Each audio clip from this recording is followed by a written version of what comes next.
Hello and welcome to my weekly podcast, Through the Bible in 10 Years. Today, we are actually going to finish up the book of Hebrews. And I realized last night, one of the problems with blogging as much as I have over the years, I've been blogging since 2004, so 15 years of blogging this year. In 2008 and 2009, I actually blogged explanatory notes through almost all of the book of Hebrews. Just chapter 12 and the last half of chapter 11 are left. So I'm going to go ahead and set a goal for myself, and since there's no teeth in these goals, they don't always happen, but I'm going to set a goal for myself of February 1st to self-publish my explanatory notes on Hebrews. If you're watching the video version of this, I have interlinearbible.org up, which I'm very grateful. It's a wonderful site for you to begin to dig into the original languages behind what you're reading in English. It's a great way to self-teach yourself some things. Also, this is we're coming out of COVID. I think today is my last day of quarantine. Our family has come out of COVID well, my wife and daughter here, so very grateful to the Lord that we have been spared. We were vaccinated. I do believe in that. I think we've always vaccinated before when these epidemics have happened, and so I think that's just the smart thing to do and the safe thing to do. I thank the Lord for modern science. Those of you who know me know that I very much believe that science is an expression of God's brilliance. Science is an attempt to think the thoughts of God after Him in one particular way. So I believe in science. But I digress. Welcome to Through the Bible in 10 Years, and we are today in Hebrews chapter 13. Now, Hebrews chapter 13 is like all of a sudden the genre switches. The first 12 chapters of Hebrews are like a sermon. In fact, there's no greeting at the beginning of Hebrews. It doesn't say, I, Apollos, write to you at Rome. I wish we knew those things. But it's very much like, it's called a word. In fact, chapter 13 here is going to call Hebrews a word of exhortation. Well, in Acts chapter 13, a word of exhortation is a little sermon, a homily, a sermonette, as it were.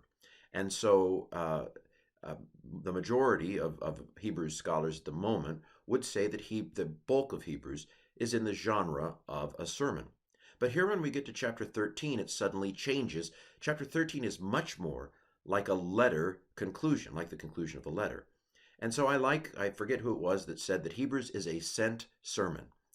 The author of Hebrews wrote a sermon, put it in the mail, and sent it to whatever congregation it was sent to. We're going to get some more clues about the setting of Hebrews in chapter 13. Not a lot. Still plenty of room for all kinds of theories. I've kind of given you some of my theories as we've gone through these chapters, and as we get through chapter 13, I'll probably expand even more on some of my sense of things. But let's dive in, right? You didn't come here to hear my meta talking. So verse 1, let brotherly love remain. See, we're getting some practical exhortations. What is the word for brotherly love in Greek? Well, you can see it right there in interlinearbible.org. It's Philadelphia. The city of Philadelphia is the city of brotherly love. I'm not sure I don't know whether it's loving or not there, but it's a nice name. And of course, there's a church of Philadelphia that's mentioned in Revelation. It's in what is modern day Turkey.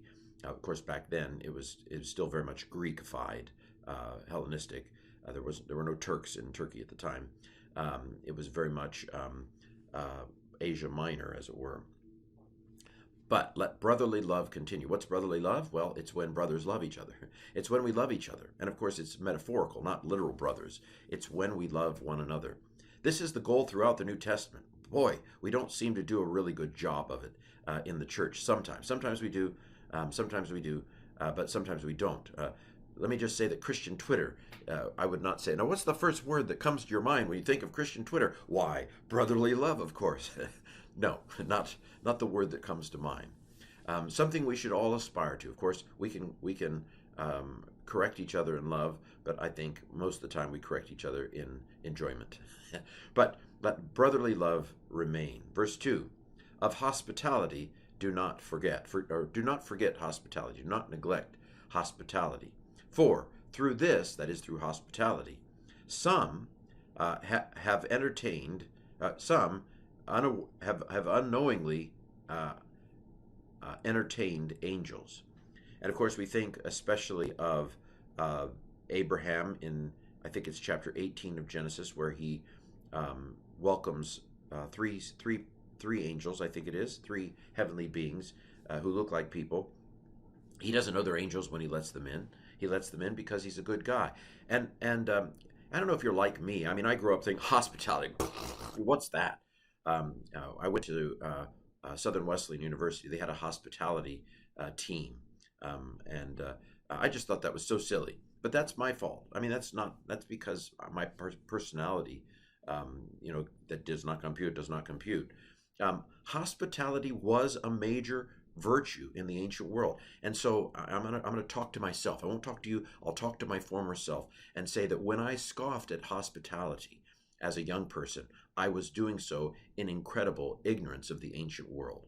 Hospitality was a virtue. The ancient world was not a safe place. There was one of the things that Caesar Augustus did was clean up the roads of bandits and thieves. Not that he made it perfect, but to make it safer. And so when you were traveling in the ancient world, there were no Motel 6s. It was a dangerous thing to travel. You wanted to stay near your people, near your kind. I'm here to tell you, if you think that the story of Sodom and Gomorrah is primarily about homosexuality, you don't know the ancient world. That's not what it's primarily about. There is some homosexual sex involved in that story, yes, which is different from homosexuality, which is about what we would call an orientation today. These are rapists in Sodom and Gomorrah. They're not loving the guests. And of course, we see in the book of Judges, this happens to a man who is passing through the tribe of Benjamin. He says, "Do I go to my own people, Benjamin, or do I go to the Jebusites?" And he says, "Well, I have better luck with my own people." And so he stops in the Benjamin territory, and the men want to rape him.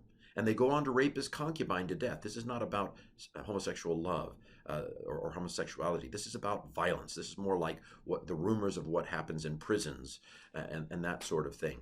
And so these men are outrageous from the ancient standpoint in terms of the way they treat strangers in Sodom and Gomorrah. Again, if you don't get that, you simply are ignorant of the ancient world.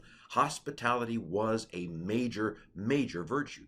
And in fact, there's a story, in the book of Acts, you know the story where they say, well, Paul is Hermes and Barnabas is Zeus. This is an allusion to a story of Baucis and Philemon, which you can find in Ovid's Metamorphoses. And this story of Baucis and Philemon is basically about Zeus and Hermes coming down disguised as humans to the earth. And everybody treats them horribly. Nobody welcomes them. Everybody treats them disgracefully. This is the way people treat immigrants. And I'll go ahead and say it. This is what we've seen in the last 5 years in America. There this kind of almost hatred, and in fact hatred in many cases toward foreigners, toward illegal immigrants. The Old Testament, the Pentateuch, is very strong. The prophets are very strong on needing to treat the stranger in the land. And they made no distinction. Well, legal immigrant, those were legal immigrants. That's, again, an ignorant statement. There was no distinction between legal and illegal immigrant in ancient Israel. We're simply seeing a human tendency to hate the outsider, to hate the foreigner, to hate the person who talks differently. And so the people of Phrygia treat Zeus and Hermes that way. But there's one old couple that welcome Zeus and Hermes in. And when Zeus and Hermes reveal themselves to be gods, they bless that couple, and then they destroy the whole region with a flood. I think this is why, because it's a similar region in the book of Acts. This is why the people treat Paul and Barnabas so well. They think, oh, Zeus and Hermes, they've come back again. We've got to treat them nice because they might destroy us. Hospitality. Maybe we want to call it something else, but hospitality was a major virtue in the ancient world, and anybody who laughs at that is simply an ignoramus, an ignorant person who knows nothing about the ancient world. Be hospitable. Do not forget to be hospitable. For this, some have unawares have entertained angels. Verse 2 here. And of course, we have stories. There are stories of people who are in a snowstorm or in a strange place, and out of nowhere comes somebody who disappears just as quickly, and they think to themselves afterwards, man, where did that person come from in a snowstorm? I wonder if that was an angel. So be hospitable to others. Some have entertained angels without realizing it. Verse 3, remember the prisoners as if you are bound with them. And remember those who are being mistreated because you are also in the body. And people who are in the body can suffer. People who are in the body can be mistreated. Who is he talking about here? Well, we know that Timothy is a prisoner. And we have no reason to think it isn't the same Timothy as Paul's Timothy. When we get to the bottom of this chapter, we will find that Timothy has been imprisoned. Now, of course, I do not think the overwhelming, in fact, the nearly unanimous, it is the nearly unanimous opinion of experts on Hebrews that Paul did not write Hebrews. The style is different. The theology is different. It's not that it contradicts Paul. It's just different. The style is completely different from anything we find in any of Paul's writings. And the theology is different. And I would say, if my dating of Hebrews is right, then Hebrews would date to after the destruction of the temple. And of course, Paul was not around anymore. But Timothy is around. Now, some have dated Hebrews to around 64. That fits Timothy even better than 70, to be honest, AD. But even 64, is Paul still alive in 64? There would be various opinions. If I put my scholar hat on, I suspect that Paul died around 62. The book of Acts is written in such a way that we kind of get the feeling that Paul dies at the end of Acts. That's certainly the foreshadowing that the book of Acts has in it. So remember those who are remember prisoners. My father did some prison ministry. My brother-in-law still does, I think, some prison ministry. There are several churches that do prison ministries. It's where they go and visit people in prison. That's a very biblical thing to do. Of course, the people they visit may or may not be Christians. Part of their goal is to bring good news to those individuals in a place where they're probably not getting a lot of good news. But remember those who are in prison. Hebrews is talking about Christians who've been in prison for their faith, I believe. Verse 4, marriage is honorable in every way, and the marriage bed undefiled.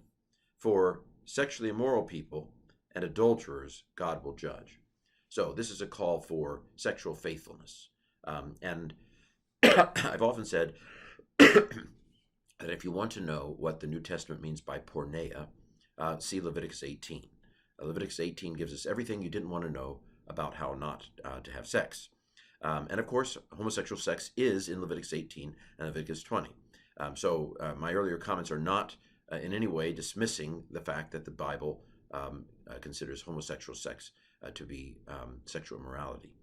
And so that would be included within the sexually immoral here, I would think. And so marriage is honorable. Let marriage be honorable among all, and the marriage bed undefiled. This is, of course, a problem in every time. It's a problem in the church as well as the world. In fact, I'm not sure that the church does any better percentage-wise on marital faithfulness as the world does. You'd like to think it would, but I'm just not sure it does. In fact, I saw a stat once. I don't know stats. It depends on how you cook the stats. But I've heard stats that the divorce rate among Christians is higher than the divorce rate among people who aren't believers. I don't know if that's true or whether that's different kinds of lies in statistics, as Mark Twain put it.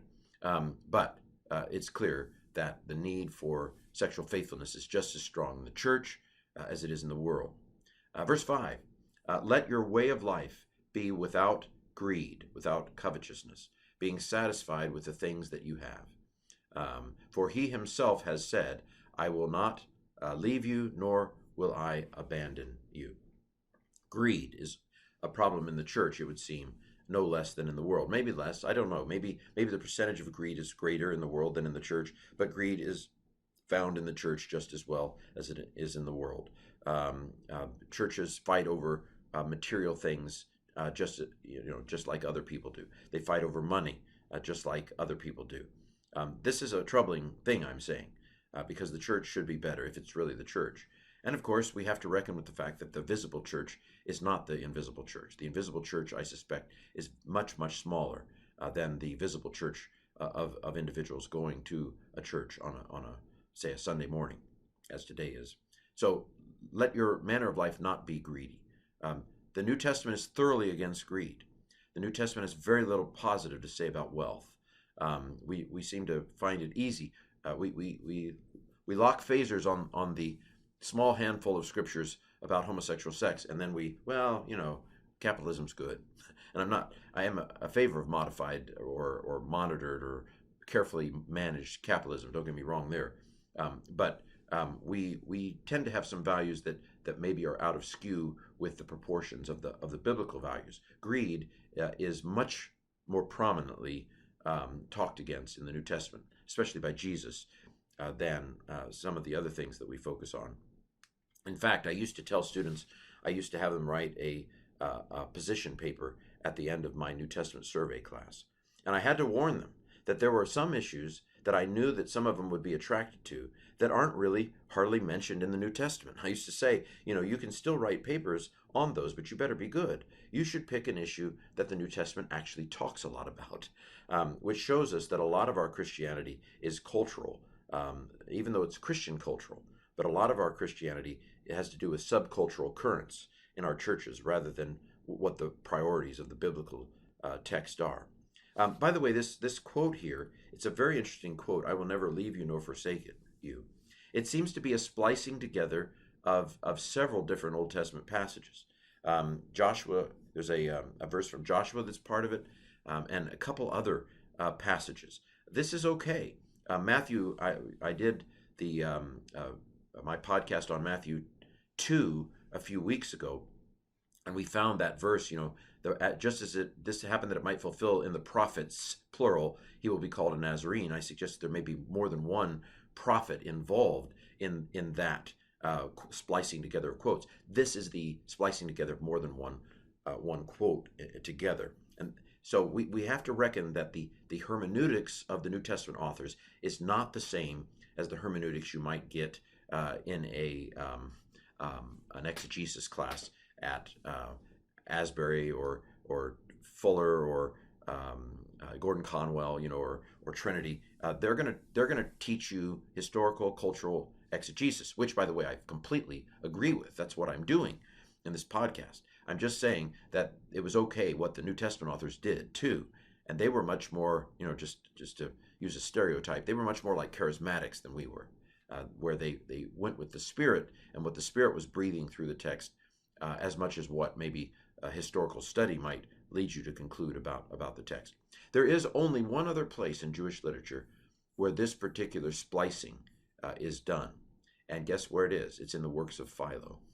And so that's interesting, isn't it? There are several quotes in Hebrews where more than one verse has kind of been spliced together.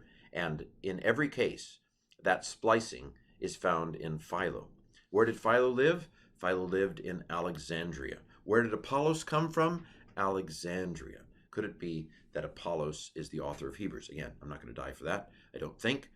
But I think there is much to be said from what we know of Apollos and what we can induce from Hebrews that would pick him as the best candidate of all the candidates we know based on internal evidence. Again, I can't say that's for sure, but it's a nice novel, right?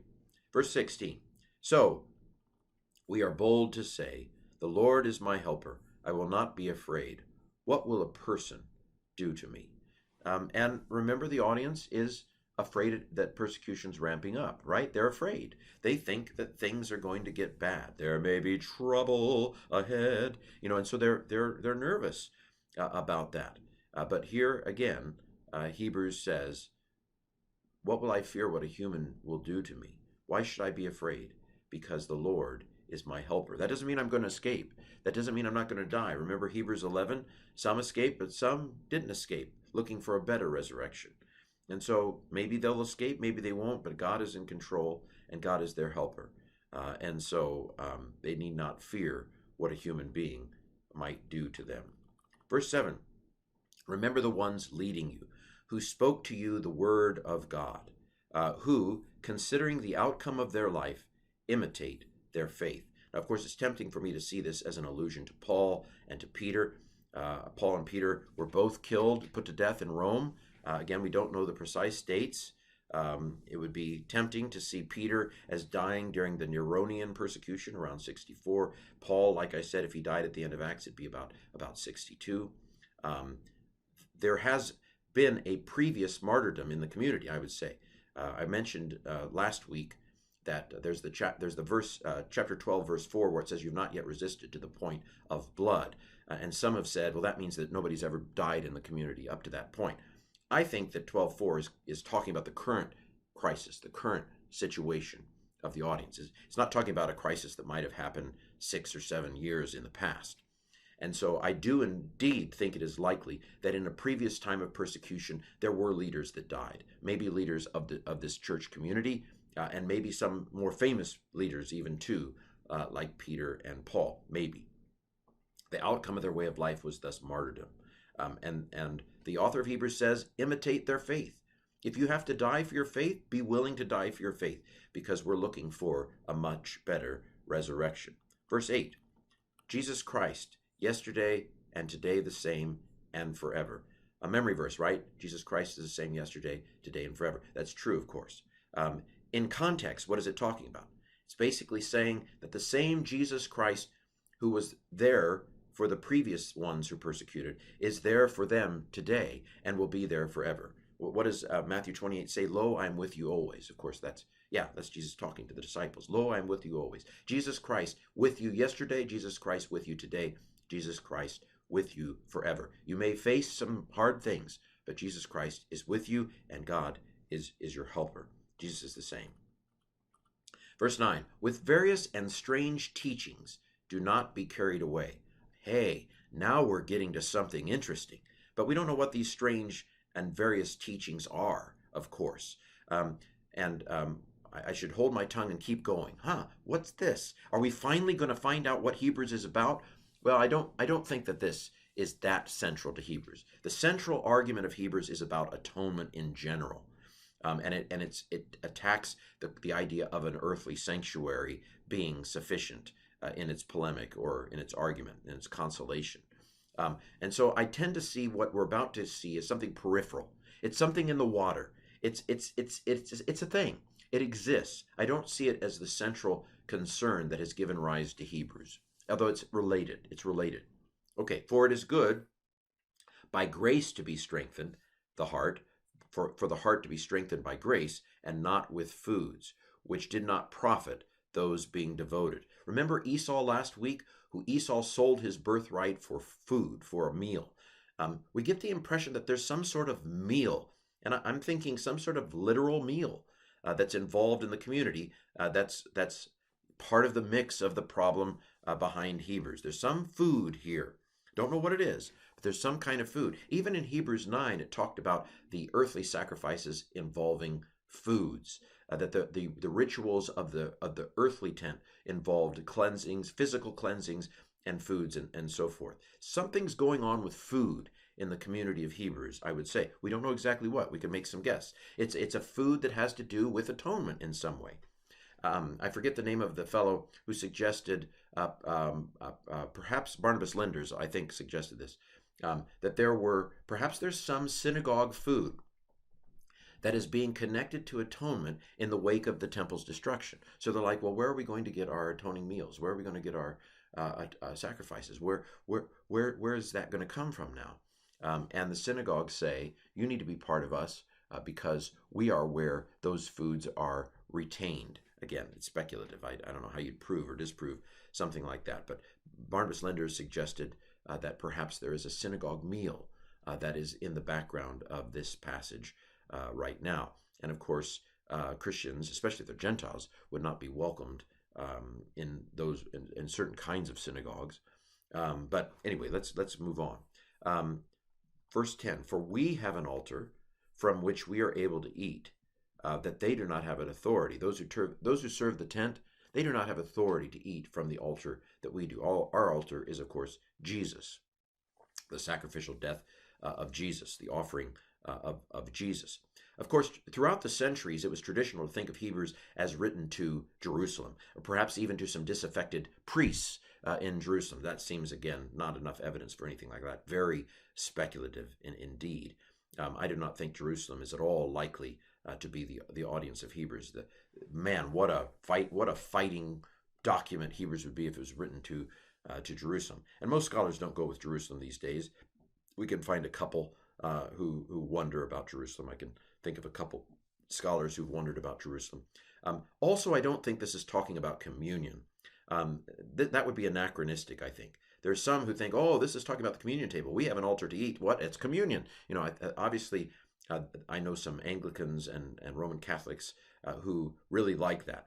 But I suspect that they really like it because they see it as being an older tradition than maybe it is. Those things, I think, developed over time, that they weren't anything like as prominent a liturgy or ritual as we make them out today. So I'm not saying it's impossible. I'm just saying I think that's putting more meaning into this verse than is necessary to interpret it. And the rule of thumb for interpretation in context is don't overinterpret it. Don't see more meaning in it than is really necessary to make sense of what it's saying.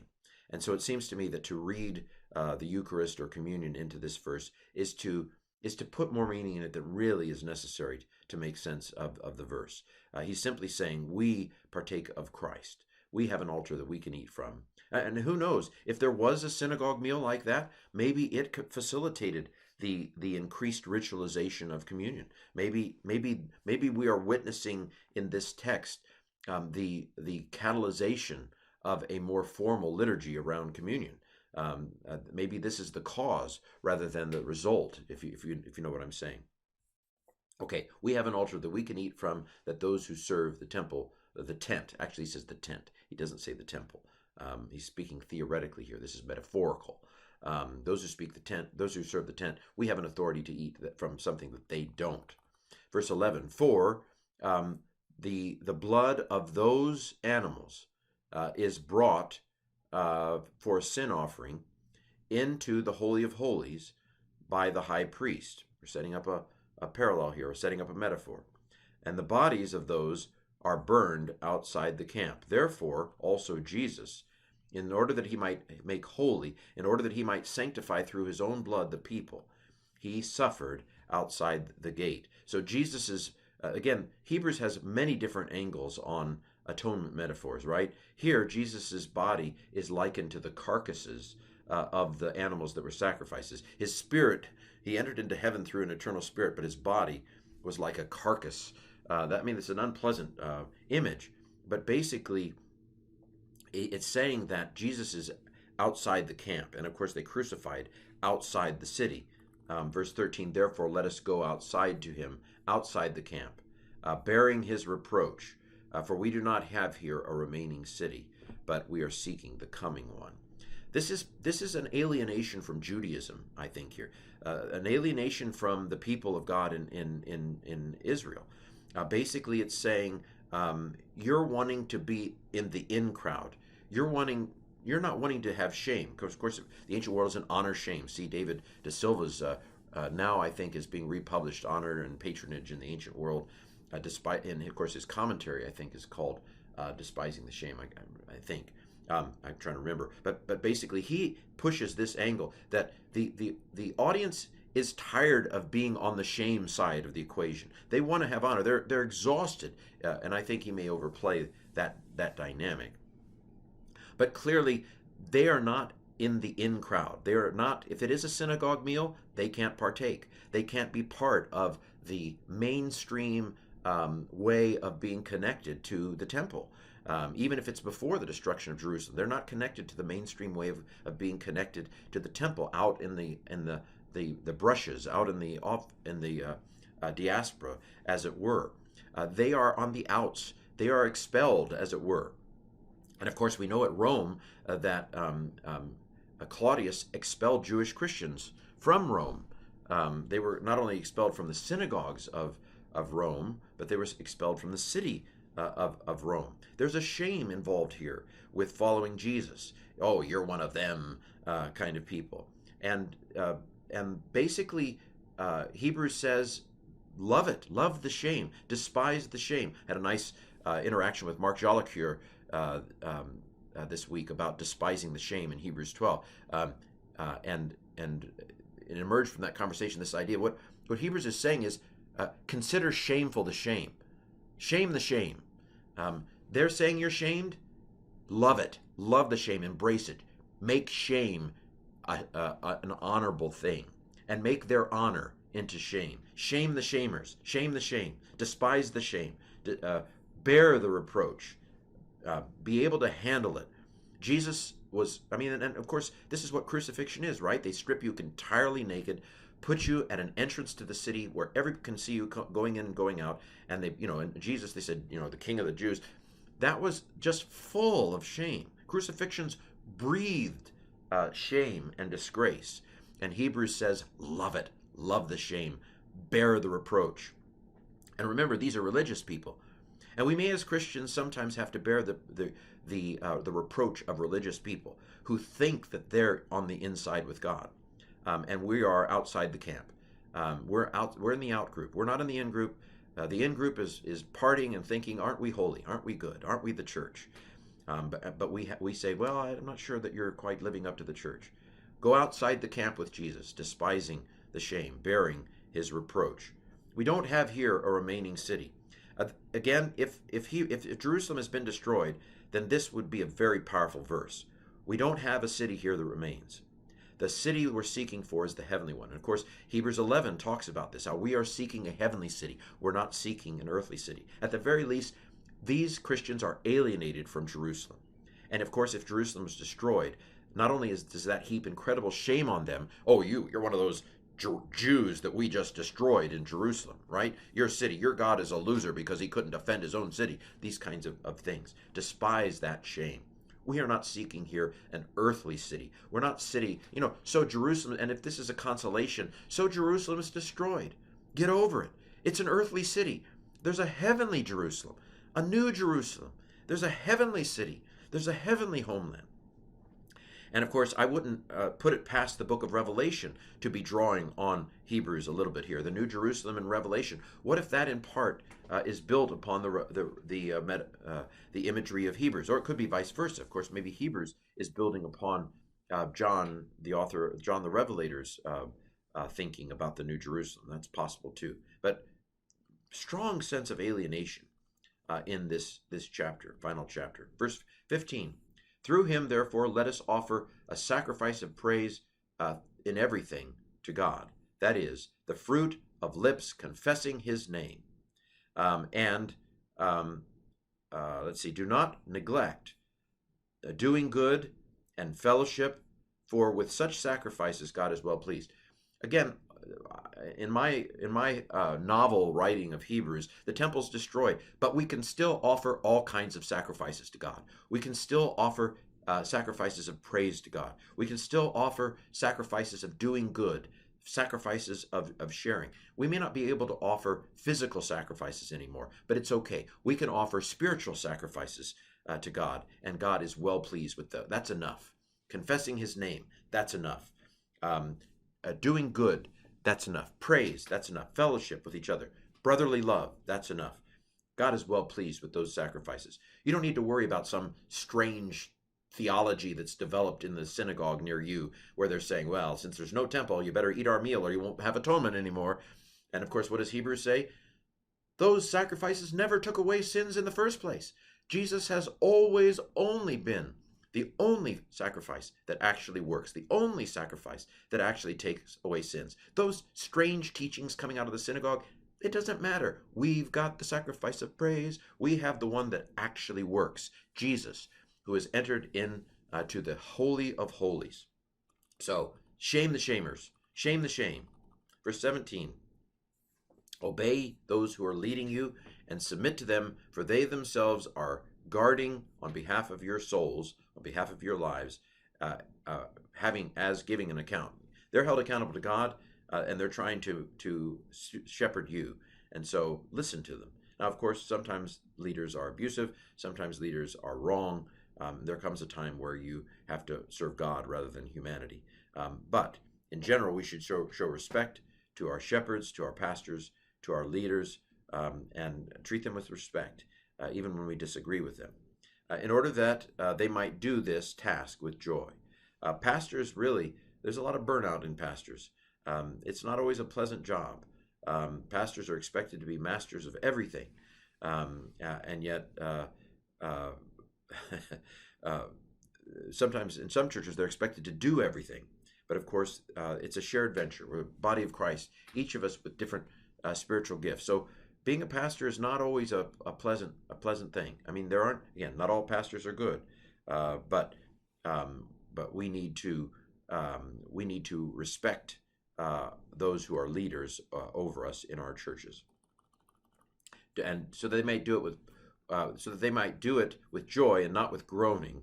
For this is unprofitable for you. It's not beneficial for you for it to be hard for you to be pastored. That'll preach. A lot of congregations probably need to hear that. So, anyway, verse 18, pray for us, for we are persuaded that we have a good conscience. Now that does sound like Paul, doesn't it? And some, of course, have argued that Hebrews is pretending to be Paul. That I don't think there's enough evidence for anything like that. Whoever's writing thinks that they have a good conscience. In all things, desiring to conduct ourselves well.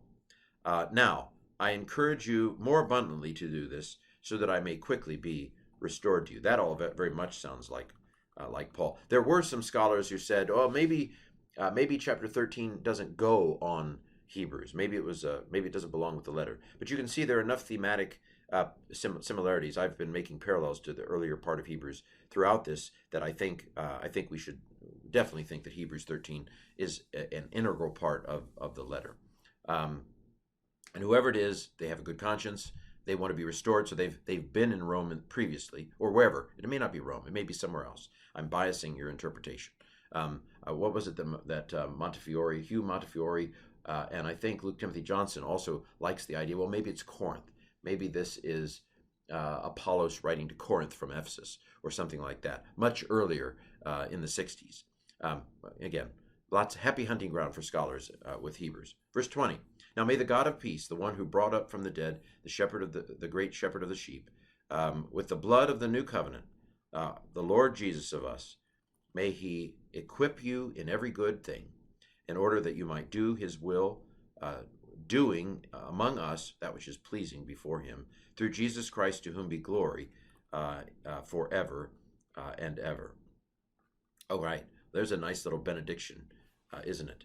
God of peace who brought Jesus up from the dead. Notice again, as in Acts, it is God the Father who is the active one in bringing Jesus up from the dead.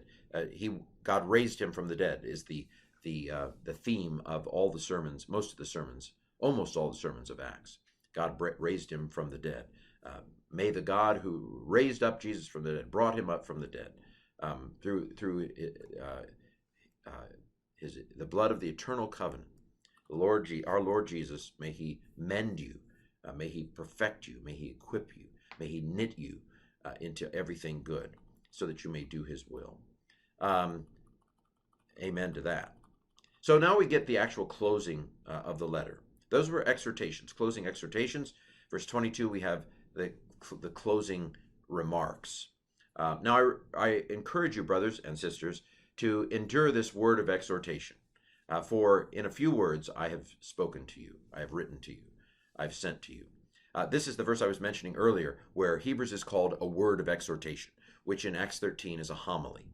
So again, this would have been sent to the community, and they would have had it read aloud. Verse 23, know that our brother Timothy has been released, with whom,